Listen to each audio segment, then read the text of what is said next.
nesse mesmo arquivo do Chico Xavier, pessoal do Chico, nós encontramos lá o primeiro livro que ele escreveu, fez manual, não é, esse primeiro livro, e uma belíssima, ele próprio compôs o livro, desenhou. Então você vê que de 1927 a 1931 ele assinava o próprio nome, Francisco Xavier. Só depois de 31 é que os espíritos passaram a assinar as composições. Né? Se isso aconteceu com Chico Xavier, por que não aconteceria conosco? Né? Imagine nós. Na sua consciência, de acordo... Deixa só, eu tenho que fazer isso aqui, senão eu não vejo aqui.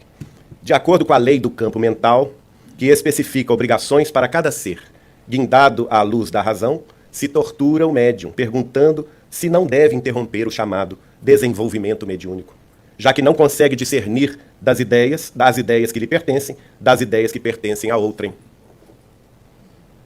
sem aperceber-se de que ele próprio é um espírito responsável, com o dever de resguardar a própria vida mental e enriquecê-la com valores mais elevados pela aquisição de virtude e conhecimento. Então é natural que o médium se torture. É meu ou não é meu? Mas ele tem que entender, vencer essa fase de vacilação e dúvida, entendendo que ele é um espírito responsável. E que se ele se disciplinar, os espíritos superiores, mentores, estarão com ele para vencer essa fase de inibição. E aí começa a tarefa. Se o médium consegue transpor a faixa de hesitações, segundo André Luiz, entendendo que importa, acima de tudo, o bem a fazer. Olha aí, qual é o objetivo nosso? O bem a fazer. Procura ofertar a reta conduta. Olha aí a disciplina mediúnica aí. Se o médium entende que importa o bem a fazer, o que ele vai ofertar? A reta conduta. Vai se reformar. Se ele tem vícios, se ele tem pensamentos negativos, se ele tem atitudes negativas, viciosas, precisa se reformar e ofertar à tarefa a sua própria reta conduta, porque isso é segurança mediúnica. E com a reta conduta, os espíritos superiores o ajudarão.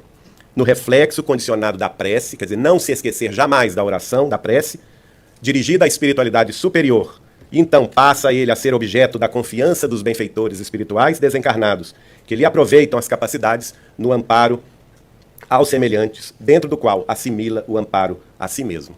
Então vejam vocês que o processo é uma construção espiritual de cada um de nós. Quanto mais se acentuem o aperfeiçoamento e a abnegação, a cultura e o desinteresse, mais se sutilizam os pensamentos. E com isso, mais se aguçam as percepções mediúnicas, que se elevam à maior demonstração de serviço de acordo com suas disposições individuais. Aqui nesse trecho, André Luiz está nos dando um roteiro. Se nós quisermos ser efetivamente veículos do bem maior, colaborar com as nossas forças medianímicas, no amparo aos sofredores e no esclarecimento e na consolação, nós temos que ter em mente que precisamos nos aperfeiçoar e também precisamos de abnegação, de renúncia dos prazeres mundanos, renúncia de tempo disponível. Vamos imaginar Chico Xavier, o que ele não renunciou por nós para poder escrever 507 livros até hoje? Não é? Chico Xavier dormia todos os dias 5 horas da manhã, para acordar às 6. E falava conosco: Geraldinho, nós precisamos conquistar horas ao sono. O que é isso? Abnegação. Não é? Trabalho constante no bem. O homem não parava, trabalhava dia e noite em favor do próximo. Cultura. É importante a cultura. Lembram-se no item 6, capítulo 6 do Evangelho segundo o Espiritismo? Quando o Espírito da Verdade fala com Kardec: espíritas, amai-vos, eis o primeiro ensinamento, instruí-vos, eis o segundo. Ele não fala instruí-vos em Espiritismo. Ele fala instruí-vos de forma geral, porque a cultura é necessária, até mesmo para que tenhamos condições mentais de receber informações espirituais superiores, através da psicografia ou da psicofonia. E, especialmente, desinteresse. Não é? Porque médium interessado em coisas materiais já perdeu o serviço. Desinteresse é fundamental. Ou então também fama, não é? Médium interessado em fama, vamos dizer, é médium de salto alto, né? E tem muito por aí. Médium de salto alto tem muito por aí.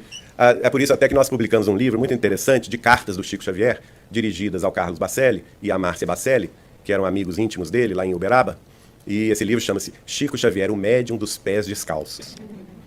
Né? Mostrando a humildade com que sempre ele se portou diante da vida, dos obstáculos e das lutas. E terminando, nós vamos ver que se o instrumento oferece maleabilidade mais avançada, mais intensamente específico, aparece o toque do artista. Olha só, vejam que às vezes nós exigimos dos médiuns iniciantes aquilo que acontece só com o médium já tarimbado. que é o que? O toque do artista. O artista, no caso, é o espírito, que é o que? A identificação do espírito na sua forma de escrever, na sua forma de se expressar. Isso somente acontece depois que a maleabilidade mediúnica já está perfeitamente treinada, afeiçoada ao fenômeno. E que o médium também já se preparou culturalmente e moralmente para a tarefa. E aí sim ele tem condição de expressar, por exemplo, uma das mediunidades mais difíceis é a mediunidade de poesia, receber poemas. Por quê? Porque o poema tem o seu ritmo, tem a sua cadência, tem a sua harmonia. Não é simplesmente você concordar as últimas palavras, não é? Então, o médium de poesia ele precisa ter uma certa tarimba para que o toque do artista, do poeta, ali apareça na sua originalidade. Aliás, o nosso companheiro de doutrina, Alexandre Caroli Rocha, na sua dissertação de mestrado na Unicamp, em Campinas, fez um trabalho magnífico sobre o Parnaso de Além-Túmulo de Chico Xavier. Ele é doutor em letras, mostrando que exatamente o toque do artista, de cada um daqueles espíritos poetas portugueses e brasileiros que escreveram por Chico Xavier e se identificaram perfeitamente ali no seu estilo. E é um testemunho maravilhoso. E o trabalho dele de doutorado, também na Unicamp, em Campinas, enfocou a obra do espírito de Humberto de Campos. Ele faz uma análise do estilo do espírito de Humberto de Campos, ainda na carne, e depois, através da psicografia de Chico Xavier, a identificação perfeita do estilo entre um e outro, o mesmo espírito em épocas distintas, pela mediunidade de Chico Xavier depois. Maravilhoso o trabalho dele também, a tese de doutorado sobre a obra de Humberto de Campos por Chico Xavier. Nessa base, terminando então nossa exposição, identificamos a psicografia, desde a estritamente mecânica até a intuitiva, a incorporação em graus diversos de consciência, as inspirações e as premonições. Então, esse tipo de mediunidade intelectual, de efeito intelectual, pode perfeitamente se subdividir em psicografia, a psicofonia, que são a incorporação da mediunidade falante, né, os espíritos que falam através dos médios, também as inspirações, porque a mediunidade de inspiração é até mais corrente entre todos nós. Quantos de nós já não teve inspiração nos momentos cruciais da nossa vida, não é? Em que, sem saber por quê, fomos intuídos a tomar determinada atitude. E, por fim, também a mediunidade da premonição, que é a mediunidade da presciência, que Allan Kardec vai estudar mais profundamente no capítulo 16 do livro A Gênese, os milagres e as predições segundo o Espiritismo.